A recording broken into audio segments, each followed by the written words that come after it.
Welcome back to the CinemaDraft podcast. I am your host, Eduardo Jackson, creator and CEO and founder of CinemaDraft, the game and the site, where daily fantasy meets the movies. Instead of drafting athletes from teams, you're drafting actors from movies and how their movies compete at the North American box office. They earn you points so you can play against your friends to win prizes and bragging rights. I am joined once again, fully awake, by my co-host, lead designer on CinemaDraft, the site, Peter Vogt. Hello, hello. That's right, in incognito mode once again. Nice. That's right. So how you doing, Peter? What's going on with you?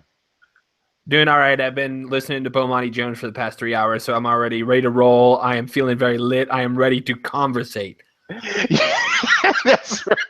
They used to drive my English professor nuts in ninth grade. Not ninth grade. In freshman year in Morehouse, she was like, "It's converse. It's not conversate." But yes, let's get our conversate on straight up. And, and I'm a huge Bomani Jones fan too. You guys might find some of his cadences or phrasing throughout this podcast. We're really going to try to keep it nice, light, and conversational. And we'll start some inside jokes and, make you part of the family. So our first segment, something new, trying out, in case you missed last week's solo pod, which I actually had a lot of fun doing. Wasn't that bad. I'm an only child, so I guess that kind of explains itself. But first segment is what I'm watching, and I'll go first. I'll tell you that last week I saw Snowden, and it was lit. Snowden! All right. Yes, All right, Snowden. traitor. That's right. No, and so I was trying to explain to a friend of mine. A friend of mine who actually went with me to see it. My friend Jeannie. She's she's kind of conservative a little bit.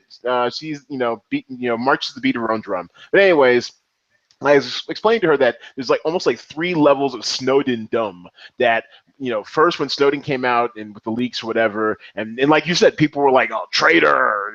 He's not a patriot." When really what all he was doing was whistleblowing for our benefit or whatever. If you didn't get it then like a year and a half later came out that documentary with Laura Poitras, the filmmaker, which laid it all out. I remember watching it with my mom up in Seattle. She's in her 70s, whatever, and she's like, "Well, I've got nothing to hide," and she came out freaked the fuck out after she watched that. And then now, Citizen 4.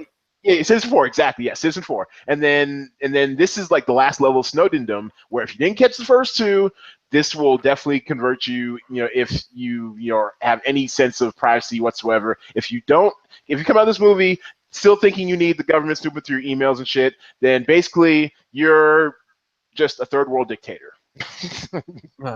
I'm going to pass on that one, big homie. No, traitor. I just don't really care. That's the thing. Listen, when it actually first came out, I was like, all right, listen, that's crazy, blah, blah, blah. But I've worked in tech for my whole career.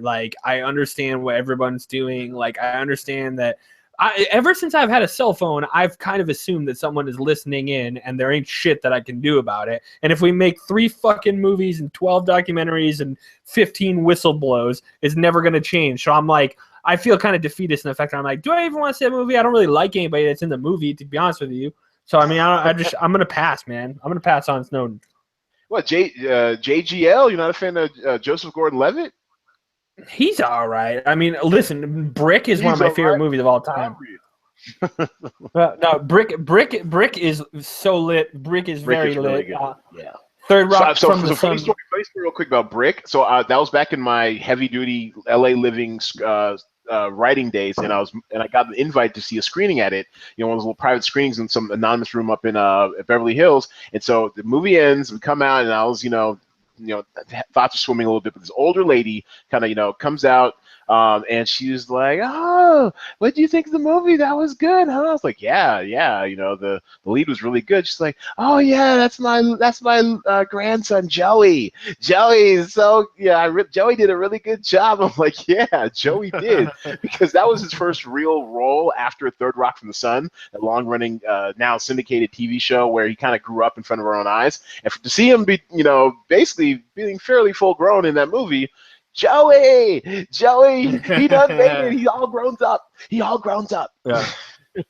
Yeah, Uh, Joey, like we talked about 10 Things I Hate About You. I feel like that was kind of his first movie, but he was still a kid then. Like Brick, he was like it was a high school movie, but he was still I think he was like 19, 20. He felt more grown up. That was a serious role, and I don't think he would have got really anything, even though not a lot of people necessarily Brick doesn't have all the accolades, but I don't think he would have got like 50-50 and all that if it weren't for Brick. So Yeah, no, yeah. he's taken a really interesting path as far as like his career goes. I mean, it's not even like the one for them, one for me. It's more like four for him and then one for them. And he still finds a way to work with like really interesting directors and actors and stuff. And I don't know, I'm a bit of a fan. I think he's kind of one of the more slept on, really quality actors of his generation. But time will tell. Do you catch the Emmys at all? Hard pass on the Emmys, brother. I'm one of those believers who thinks that we're in the golden age of TV still. I mean, so much good shit out there, and I totally missed the Emmys too. But I figured it was fairly lit because I was checking like my Instagram on whatever it is I was doing. I think I was working or something. Maybe I was playing video games. I can't remember. And then I saw there's a lot of love for Mr. Robot, and I kept seeing all these black people holding like gold statues in my Instagram feed, and so I was like thinking, hashtag we made it. We made it, Ma. We made it. It's very exciting, and so I figured it was fairly lit. Some of my favorite shows got honored. Mr. Robot, the lead on that, got won an award, which I thought was fantastic because that's such a weird, quirky show. People versus O.J. Smith. I mean, some O.J. Smith, O.J. Simpson. I mean, and remember O.J. Simpson? That was a water cooler show at our old job. Yeah, no, People versus O.J. Simpson was very, very, very lit for sure. And then the ESPN doc series afterwards. Whoo, shit.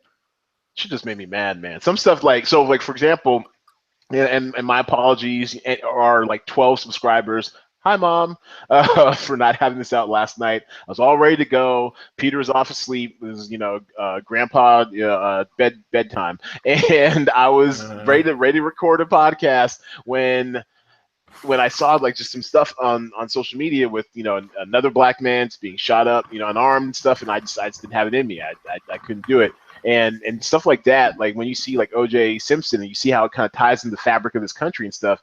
I mean, it's educational, it's informative, dare I say even entertaining, but it can also be kind of infuriating because it seems like as far as we've come, we're still in the same place. But George Bush does not care about black people.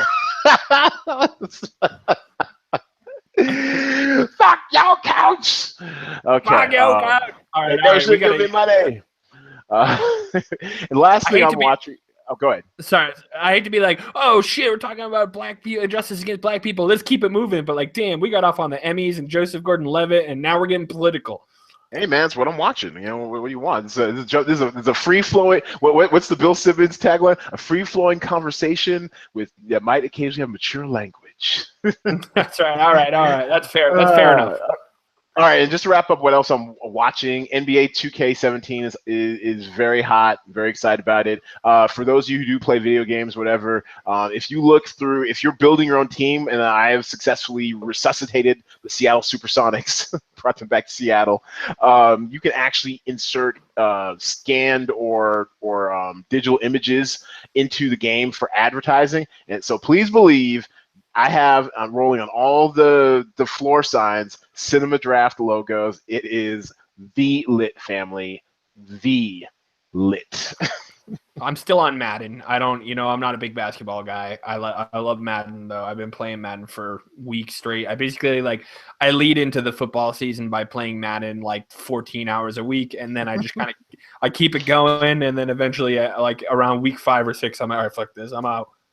Well, you're among friends because Madden, video games, fantasy football, daily fantasy.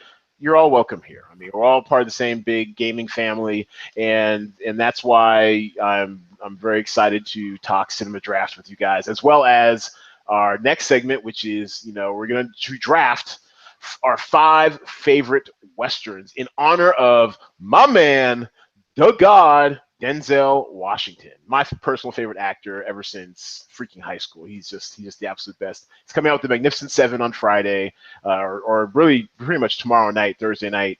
So in honor of him, and I think his first flat out all the way bona fide Western to an extent, we are going to do a draft, a cinema draft, if you will. So we're going to alternate picks. Once someone picks a movie, that movie is out of play. And since, okay, all right, so, all right, quick aside. There was some betting going on over the weekend. Did not go well for your boy. Yeah, that's putting it lightly. Real light, actually. Yeah, yes. Talk your shit. I'm coming for you this weekend though. Since I pretty much got cleaned off the board. Only cost me $5 though, which quite honestly is worth the entertainment value alone. Peter, you shall have first pick for one of your 5 favorite westerns in any order you want. But you go, then I go, then you go, then I go until we get 5 each. What is your first western you're taking off the board? Peter, vote. Yeah, way to keep the board rolling, so I don't get to rub it in your face too long about that. Take all the time you want. It's your podcast too. Take all the time you want. All that needling you did, and then all that fucking betting you lost. Shoulders, anyway, broad. Yeah. Listen, handle it. This is tough for me. Westerns are well, I'm not going to say my favorite category, but I will always have a special place in my heart for Westerns. I like a lot of them. I will watch any Western. I will watch all Westerns all day long. Alamo Drafthouse, when I lived in Texas, they did a marathon of like every Clint Eastwood movie, like notable Clint Eastwood movie, and it was like 2 days long. And I missed that shit. Alamo Drafthouse. Yo, if you see this or hear this, why don't you come up off the @CinemaDraft on Twitter? Like, for real, dog. I mean, I get it. You got there first, but we could use it. We need it. All right, go ahead. Yeah. Drafthouse, for sure, partnership. I mean, come on, obvious. All right, number 1, right off the bat, I'm your Huckleberry baby, Tombstone. Yeah, there it is, Tombstone. All right, give us a quick rationale for Tombstone. What you like about it? What you love about it? Well, so, Wyatt Earp, all right? Mm-hmm. I mean, Arizona. It is the absolute perfect picturesque setting and Western story, and typecast the ever living shit out of Sam Elliott. I don't think he ever didn't play a cowboy after that. Even in Up in the Air when he was the airplane pilot, it's like, nah, you're Virgil from Tombstone. Stop enough. But listen, I mean, gunfight at the OK Corral. I mean, Wyatt Earp. I mean, I don't. It's just all-time great. I've always considered it like the Godfather of Western movies. I think there are actually a lot of people who probably disagree with me on that, but I think in terms of box office success and everything, it doesn't get all that much better than Tombstone. It's the full package. Big ticket actor Kurt Russell, Val Kilmer, great story, biographical story, perfect cinematography, backdrop, everything. Love it. All right, Tombstone, first off the board. And I do vaguely recall that. So what's going to make this segment maybe a little more interesting than most is the fact that, how did I describe it to you earlier today, Peter? I have an active indifference to Westerns. I kind of care less, and I mean, probably for obvious reasons. I mean, let's just say that Westerns weren't a great time for Black people, so I don't have a lot of linkage, innate linkage to those movies. But I was able to scrape up some that I did enjoy, and just from a pure strategy standpoint, I apologize in advance, Peter. You gave me the idea. I'm totally stealing it because my list was motherfucker. Django Unchained. I almost took that number 1, but like Tombstone is just so perfect for me as a Western. What makes you a Mandingo expert? What makes you a Mandingo expert? Oh my God, Leonardo DiCaprio was robbed. He was robbed. How did he not? I mean, win for that? Is Calvin Candy. I mean, Jamie Foxx just being, just black strength personified. Freaking Christoph Waltz. I mean, Tarantino did his thing. Now look, it had a few made to end bombs for me. I mean, as is Tarantino's way or whatever. To the point where, I mean, he actually makes you want to be uncomfortable. I get that's his style, and it almost got to the point where it was so excessive. Yeah, Mom and I, we saw this on Christmas Day, right? I'm up in Seattle, visit my mom for the holidays. We always see a movie every Christmas Day. For whatever reason, we decide we're gonna go see Django Unchained. Okay, that's a great, cheery, festive holiday movie. But we're in there, full theater. Seattle, predominantly white or whatever, but it's a fairly mixed crowd. We're in the South End, and it just gets so uncomfortable at times that you start laughing because it's so outrageous. I mean, it's part comedy, part revenge fantasy, and just 100% entertaining no matter where you fall on the side of it. What makes you a Mandingo expert? There's so many like absolutely phenomenal parts of that movie that like I can't even begin. One of my favorites though that I think went a little bit under the radar in that movie is when the dogs were tearing they had that scene with the dogs where the dogs are tearing the slave apart, and everybody like on the plane, I know. Everybody on the plantation is kind of sitting there laughing, but the German doctor, the white dude, German guy, is sitting there and he's kind of looking horrified. And Leonardo DiCaprio's character, Calvin Candy, is like, what's the matter? You feeling a little sick to your stomach, a little light in your loafers or whatever? And and Jamie Foxx's character, Django, goes, "Nah, you're just not used to Americans, that's all," or something like that. And I was just like, damn, that's so like it's so on point because of how fucked up our country was back then. All right, well now your turn. What's the next movie you're drafting? Where are you taking off the board? We're going Quentin Tarantino back to back, and we're doing The Hateful Eight, a brand new one. I knew that was coming. That shit in. I knew that was coming. It's coming right. because I bumped it up a spot, not because I thought you were going to take it, but I bumped it up because your story. I saw it with my wife on Christmas morning. We saw it in Vegas at that Town Square Theater. Shit was packed. There was a fucking line out the door. It was absolutely. We saw the 30 millimeter roadshow version of it, which was super lit.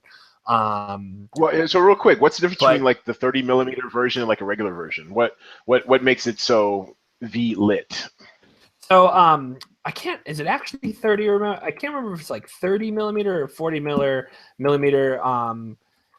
film. But basically, it was an old school. It was 70 millimeter. I just looked it up. Anyway, so Quentin Tarantino did a 70 millimeter roadshow for 100 theaters in 44 markets, and what that was he used the purely analog filming format and brought these giant, massive fucking wheels of film to the movie theaters. All the guys at the movie theaters are like, "Oh, fucking Quentin Tarantino is making us haul this shit," because basically, that the picture of the film is more authentic and genuine to the source material on 70 millimeter film than the digital stuff that we get now. So is it like super crispy or like extra wide, or is like what? I mean, it is extra wide and it is supposed to be super crispy. I couldn't really tell a difference. I was just so jacked up by the movie. All right, so it was there on Christmas with the wife. Super crispy, super wide, jacked up. Yeah, and there's a fucking 45-minute scene in a carriage where you're not 45-minute, but that shit was long as fuck in the beginning. They're all talking. All the main characters are or the first few are settling in the carriage and headed off to Wyoming. And I don't know anyone who can do that long in a carriage just with dialogue and make it as entertaining as he did. And he brings the heat as always. He is a consummate filmmaker. The dialogue is just as lit as the brutal shootouts and Samuel L. Jackson forcing this Confederate general to suck his dick in the snow. You get a little bit of everything in a Quentin Tarantino film. So again, I must place the qualifier. I'm not talking about all-time greatest Western necessarily. I'm talking about my favorites. So that's number 2. Absolutely no. I'm pretty sure. Well, we'll be getting some newer people along the way as our site rolls out. But yeah, for anyone, our longtime watchers and listeners of the podcast know that these are just ones that we're partial to, and there is a bit of strategy involved. So it may not be the top ones, that are out there that we like the best, but ones that we're feeling right now, or what have you. So that's a good one. That definitely qualifies, and I knew it was coming on your list, and I wouldn't pluck it from your list anyways because I've yet to finish watching it. Oh my god. Okay, so my next one is 310 Wow. to Yuma. Do you remember this film? Okay, all right.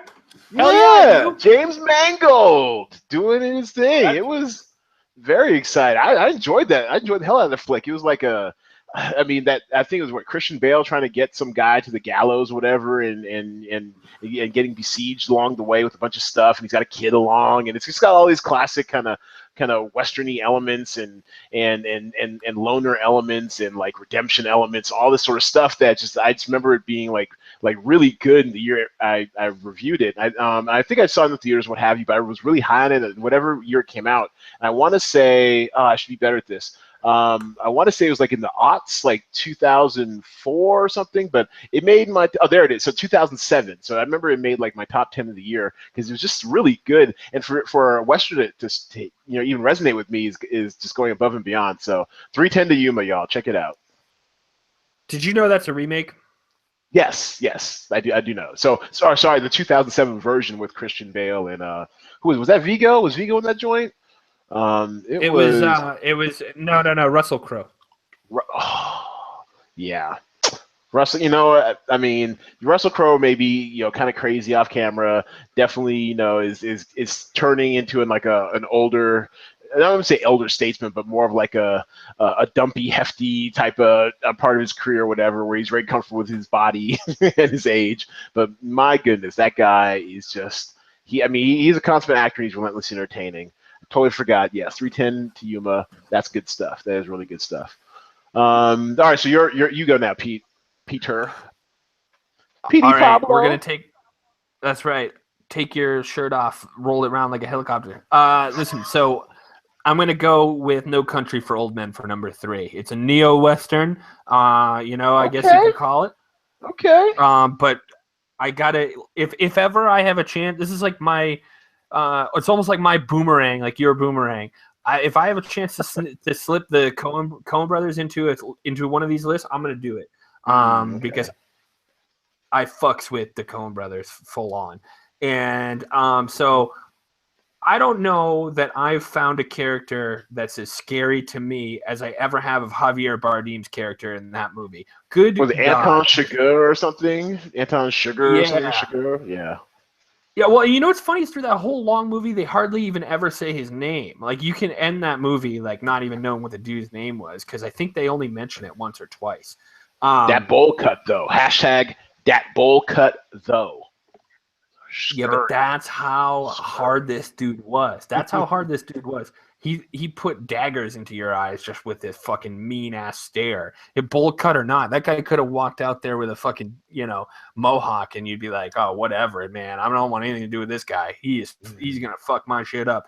But yeah, so great movie. A little bit of a departure from I wouldn't say departure for Coen brothers, but a little less humorous than the average. It didn't quite have the humor bent that most Coen brothers flicks have.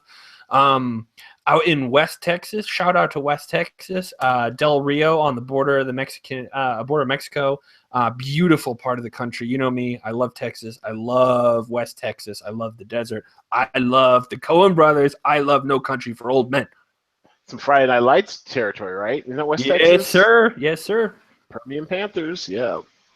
Okay, all right, that works for me. I'm gonna dig in the crates for my next selection, Pete. I don't think you're ready for this one. You might not even heard about this one because there is a slight generation gap between us. No, it's about 12 years, but who's counting? And Dances with Wolves. no, but that's actually not bad. I'm gonna go with Westworld. What? Oh wait, hold on.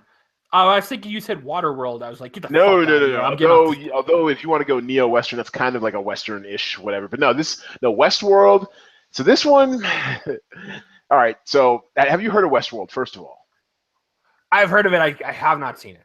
okay, that's fair because it came out in 1973. That was even before I was born. But for some reason, I remember seeing it like on TV or HBO or something when I was a kid, when I was like way too young to see that shit. And I wouldn't say to appreciate, because I really appreciated when I saw it, but yeah, I was pretty young to be watching a movie like that. But basically, Westworld is like a science fiction, a sci-fi future where people go to I'm probably get the details wrong. It's either like a part of the world or like a different planet. I think it's actually a different planet or whatever, where they set it up so that it's like chess piece, almost like a Truman Show, but they set it up so that it's all like a Western.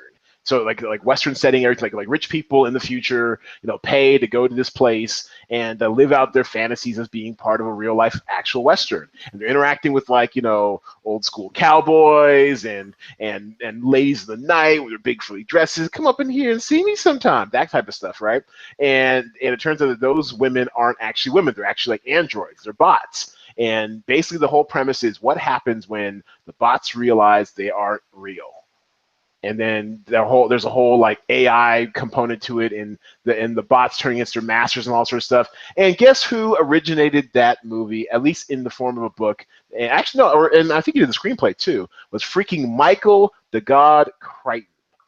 That estate is gonna stay getting money. Get your money, dead fam. He's got Westworld was so lit. This movie from 40 years ago is coming out again on I think October 2nd as a series, which totally makes sense. And I think actually, if anything, the movie was what hurt the movie is that it was too short. You could have watched this for endlessly. So many permutations you could have worked with on it.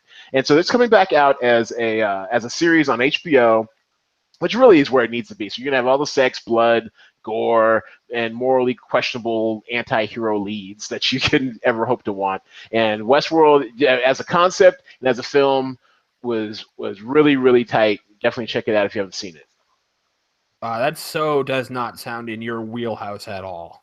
I know. I got to when I was young, man. I must have been 8 or 9 when I first saw it. I mean, on TV or something, HBO. But yeah, it's good stuff. That's so much more. It seems like something that I would watch rather than you would. That seems like something I would watch, and you would be like, "Fuck out of here with that shit." No, well, you know what? You know where it does touch me though is sci-fi. I love sci-fi, visions of the future, whatever. My favorite Back to the Future is Back to the Future 2, which objectively probably is the best one regardless. But I mean, I like futuristic stuff. That's just how I roll. All right, so what's your next pick? Real quick, how about that Passengers trailer? Yeah, all right. So commercial or time out. Yo. So I try to keep up with the trades and everything. I had heard a lot about this movie as far as like, well, first of all, the leads, you can't get any better than Chris Pratt and Jennifer Lawrence right now in their primes, top of their game. Chris Pratt, Lake Stevens, Washington, what's up? The homie 206, and so I had high hopes to begin with, but it seems like such a really good concept that has really good potential. I mean, to just be executed flawlessly. It's coming out at Christmas, and I mean, right now it's leader in the clubhouse for Mom and I's Christmas movie, like straight up. It's leader in the clubhouse right now. Can't be understated enough. That fucking trailer actually walked you through the plot of the film, which is something that's so increasingly rare and unfortunately rare these days.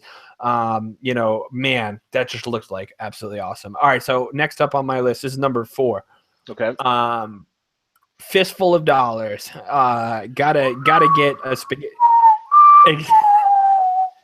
Goddamn. That's it, right? Goddamn right. Yep, that's right. And this is, and so, what's so fucking funny, if you look at A Fistful of Dollars, so it kicked off the kind of spaghetti Western trend. Well, I don't want to say trend, but they got really popular after this flick came out. And what spaghetti Western is it's American Westerns with largely American actors that were written by people like and directed by Sergio Leone, who are, I mean, Italians, like actual, not Italian Americans, like they live in Italy.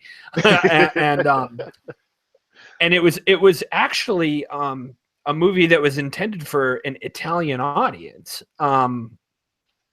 And he wanted to kind of reinvent the genre. Westerns were real big in the 50s here. Sergio Leone thought they sucked, and he gave us what eventually would become, the inspiration for pretty much every other Western that came after it. I mean, you would never have those Quentin Tarantino flicks without A Fistful of Dollars, for example.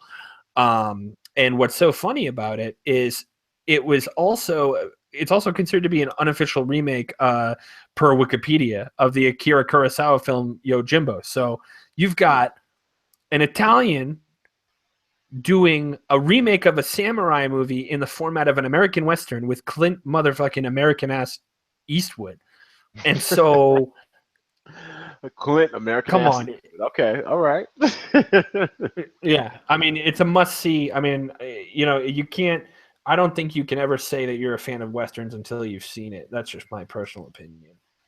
Okay, all right, fistful of dollars, and I mean, so there was like, I don't think I actually had like a bona fide like Western phase, but as a kid, when we had like a lot less, channels in the universe and stuff, and they'd rerun like a lot of Westerns late at night and stuff, Westerns, freaking the old Kung Fu, David Carradine movies, that type of stuff, and I think I remember seeing Fistful, it was either Fistful of Dollars or The Good, the Bad, the Ugly, because I remember the standoff and everything. I remember that, so it was either one of those two, but I definitely it's widely considered to be Western canon. So that's a very very solid pick on your end.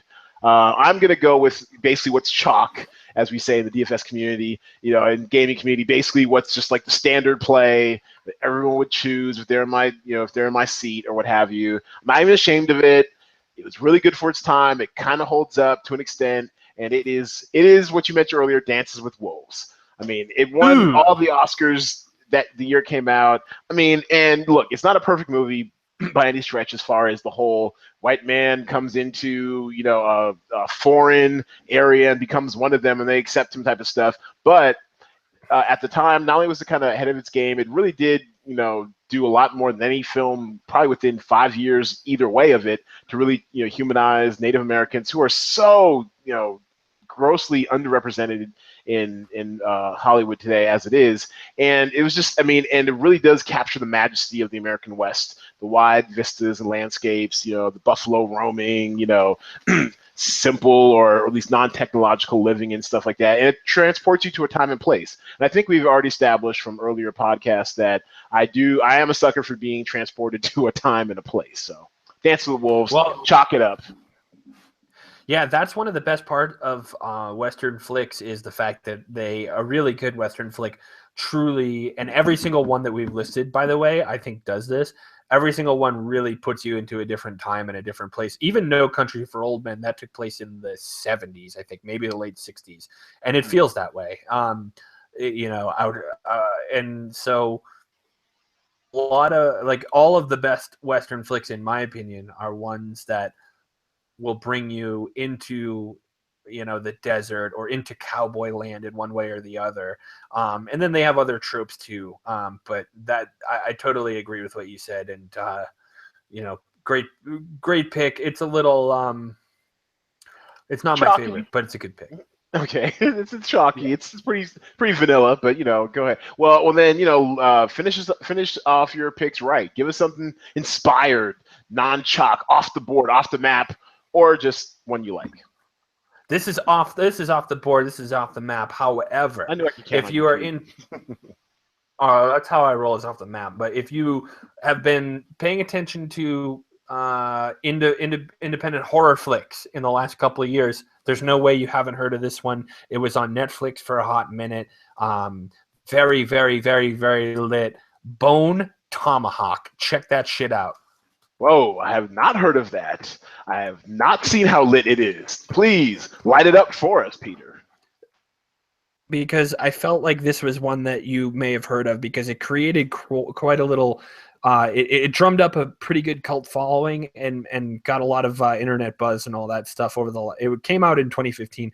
So Kurt Russell, first of all, low budget flick, but they do have These Kurt Russell savings.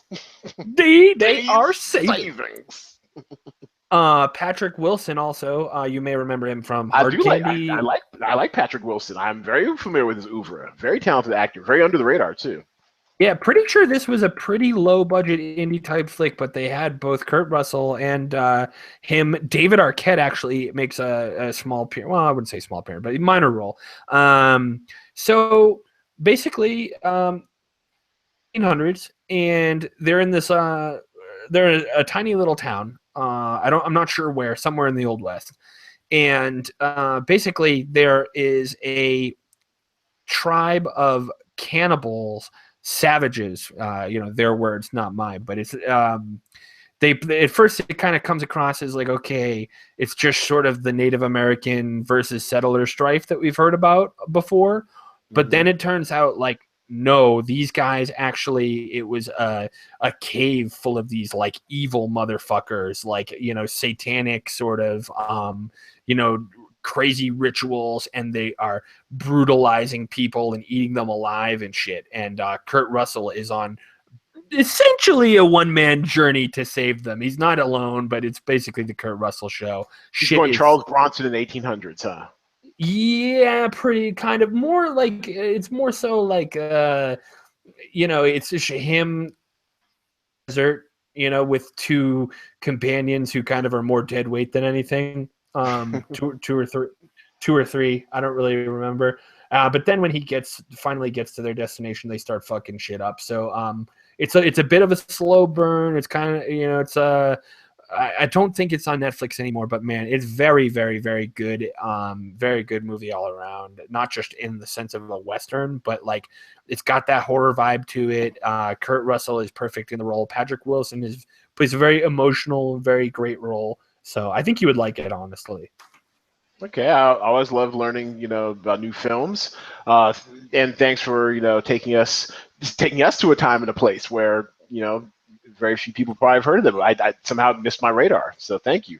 And I'm in a pickle. I'm kind of stuck as far as I mean, I'm actually a little surprised at how many of these westerns that are listed on, say, what is this, Rotten Tomatoes, whatever, that I kind of actually have an affinity for. There are a lot of ways you can go. You can go, you know, Blazing Saddles, old school. You can go, you know, just neo western like Book of Eli, which, you know, it's got Denzel. I mean, I'm tempted to choose it, but oh man, All the Pretty Horses was good. I'm going to make a decision. My decision is good. You know what? Okay, we're gonna go with this. All right. I feel embarrassed even saying this. I'm sorry, y'all. Far and Away. You remember that? Does that qualify as Western? It's more like, not only do I go ahead. Not only do I not remember it, I didn't think you were done with your sentence. I thought you were saying like Far and Away, my favorite movie is. No, the movie's called Far and Away. It stars Tom Cruise and Nicole Kidman. I think they were like newlyweds or you know, it was one of the first few films shortly after they got married and stuff that or what's the movie they hooked up on? I can't remember. Anyways, they were a couple by then. They did this movie. It's about Irish immigrants making their way across, you know, the untamed West or whatever in the late 1800s, working on the Transcontinental Railroad or whatever, falling in love and being all Irish and just, you know, the struggles of the frontier, blah blah blah. But I mean, it's a really good romance, and I really enjoyed it. And if that makes me a sap and a sucker, I'm your sap. I'm your sucker. I enjoyed it. Sorry. I like some sappy shit. I've never seen that. Do you know if that's post or pre Eyes Wide Shut? Because I'm wondering if that was the movie they hooked up on. Oh, that's definitely pre. Eyes Wide Shut was definitely a decision they made as like a married couple. But they we're in.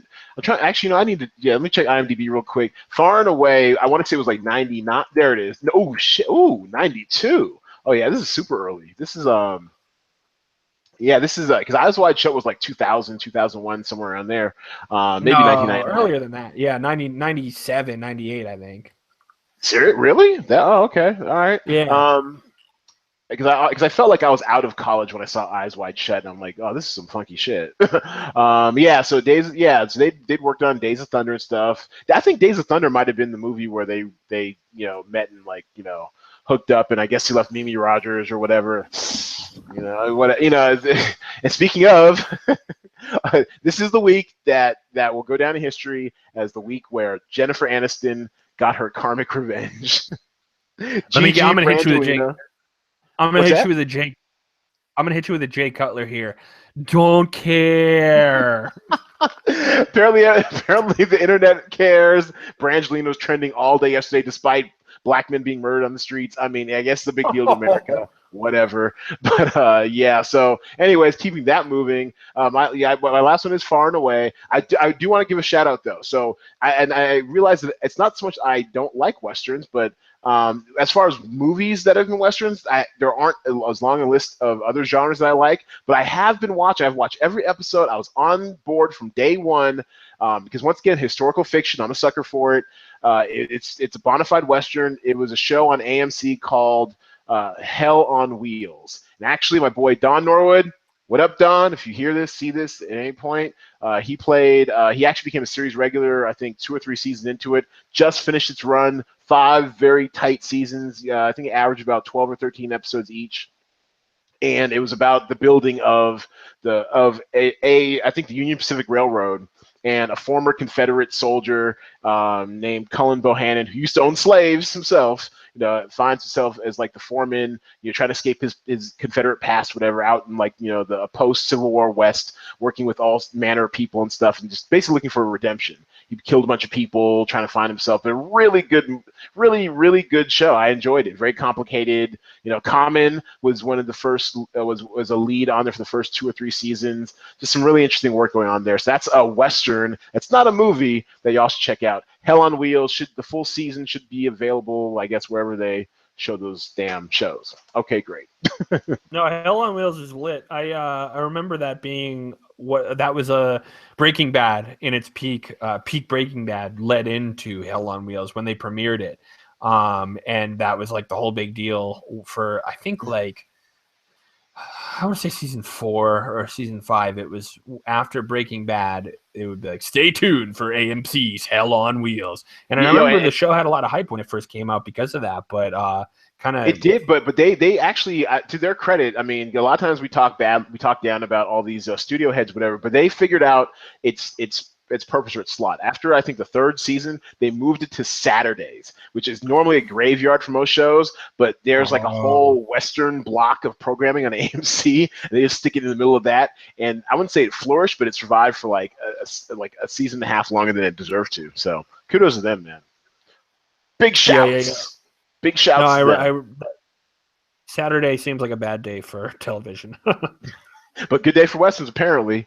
And so I'm going to segue us with no real segue in sight into describing our CinemaDraft game. What exactly is CinemaDraft for people who are new to this podcast? It's basically a daily fantasy sports version of the movies. Think of, say, DraftKings meets the movies. You draft 10 actors who are then assigned a dollar value salary. You have $100,000 in budget to try to draft all 10 actors. No more, no less. You must pick at least one actor from all 3 release types: wide, limited, and platform, representing how widely or smallly, that's not a word, shortly, or how wide or small the release of the film is. So whether it's a blockbuster or a small indie film, you must have at least one actor from each of those 3 release types. You also get 40% more points for headliners. To give you an example, Tom Cruise is worth more than, say, whoever the guy who plays the sheriff in that Jack Reacher film. So if Jack Reacher makes $100 million in its opening weekend, then the sheriff guy gets 100 points, 1 point per $1 million in box office, whereas Tom Cruise gets 140 points because he's a headliner and probably costs a way lot more. It is free to play. We are going into official beta testing any freaking day now, so bear with us. And we are going to segue into what's called the shot list. The what list? The shot list. Are you familiar with the shot list, Peter? Have you heard about this? Duh. I just work here. Yes, he's heard of the shot list. So basically, these are views you can use to pick the winning CinemaDraft call sheet, where your 10 actors you pick reside. All right, so top of the shot list is what we call the A list. Now, these are actors you definitely want on your call sheet. And of course, the God, my boy, Denzel Washington tops the A list. Magnificent Seven opens tomorrow night. He is valued at a whopping $22,500. We have our first, $20,000 actor in CinemaDraft, and it's gonna be worth it. It's gonna crush the rest of the competition. It's going to be the movie everyone's going to see. The tracking services are already estimating it's going to break all sorts of September records. So Denzel Washington tops the A list. I also will throw on there Andy Samberg from Storks. It's an animated film. He's worth 19,300, so 19,300, and it's also a wide release film. It's on 3,800 freaking screens. All right, and anime does real well with no real competition animated wise in sight. No real family films that are wide released that are new out in for probably the last 2 or 3 weeks. I think the only thing that comes to mind is Secret Life of Pets. I think it's going to be in good shape. Whereas you'll have the adults going to see the R-rated Magnificent Seven. I'm pretty sure all the henpecked and the ones with kids are going to go take the kids on a Saturday morning, whatever, to go see Storks. Co-starring, these are some values you may want to look out for this weekend. And I'm not quitting No Manches Frida. It's a small independent Mexican film. So for this one, we're just gonna say, get you a headliner, get you Omar Chaparro. He's 8,500. It's a platform release, which means it's the smallest of all the releases. I believe it will still be on under less than 500 screens, and until it stops making $1 million plus a weekend, I'm gonna keep rostering it. I gotta do it. I mean, last weekend it made 1.3 million. So as far as the scoring goes for those new to CinemaDraft, you get 1 point in a platform release film for every $100,000 in box office gross. So it got 13 points last weekend, and if you had a headliner, you got over almost 18 points. I mean, it's bananas. So until it stops making $1 million a weekend, I refuse to bet against it. Another movie we're adding that will be new to the talent pool this weekend, but is in its second weekend, is, and let me get this title right, The Beatles, 8 Days a Week, The Touring Year. So grab you John Lennon, who's obviously a headliner, one of the stars of this documentary. He's worth 8,600. He's also a platform film. It grossed 634,000 on only 85 screens last weekend. So that was pretty damn special. So we're estimating it's going to, probably go out to maybe 100 screens. It's not going to be widely released probably ever. So that also might be a sneaky good play if you want to make a pivot away from the sure to be highly owned No Manches Frida. And the last part of the shot list is the cutting room floor. And that's the part where I basically advise you to skip these losers. All Suicide Squad, although it was a fun, entertaining movie, it definitely made its money. It's, I think, in its eighth week of release. It's too wide a release. It's still over 2,000 screens, and it's only getting about maybe 4 to 5 million a weekend in box office. So, spending the money on it, I think you've got a range from 8,000 to 9,500. I mean, you're better off saving your money and applying it, elsewhere in the talent pool. Also, Wild Oats, which debuted last weekend all right, buckle your seatbelt, $21,000 total gross on 100 screens. Dog, that's like 20. That's basically $216 per screen. I could probably make more money charging admission for people to watch me play NBA 2K17 over a weekend than people who went to go pay money to go see Wild Oats. So sorry, Jessica Lange, your run in the talent pool should be short-lived. Skip that loser, and that completes the shot list. Do you have any other things you want to contribute to the shot list, Peter? Yeah, fuck Tom Cruise. That's my contribution. He's not even in the talent pool this week. I know, but you talked about him. You did a hit and run right before you got into the shot list, and so I just. Did I? What'd I do? I just wanted to walk it back and just say fuck Tom Cruise. That's all. Rewind. Yeah, no, we don't have to get into it any further than that. I just want to say fuck Scientology.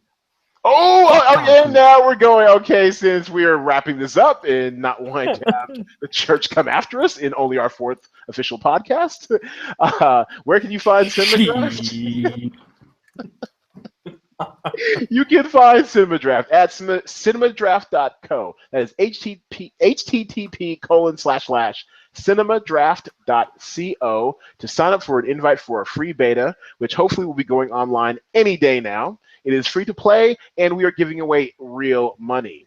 Also, follow us on via social media and all other outlets. We are everywhere. We're Twitter at Play CinemaDraft, Facebook CinemaDraft, Instagram at CinemaDraft, Medium / at CinemaDraft, Pinterest CinemaDraft. We even have a YouTube channel, which of course you're watching this on, and we have an official listening podcast. This will be, you might actually be listening to this right now if you're a subscriber or stumbled across us in the iTunes store. If so, congrats to you, and hashtag you're welcome.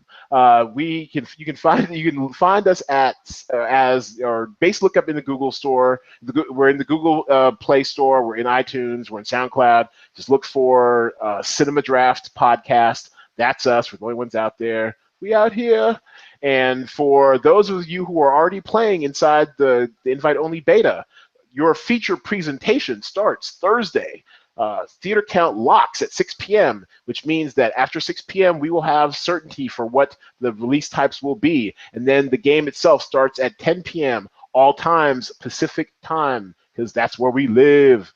Yes, sir, West Side, till we die.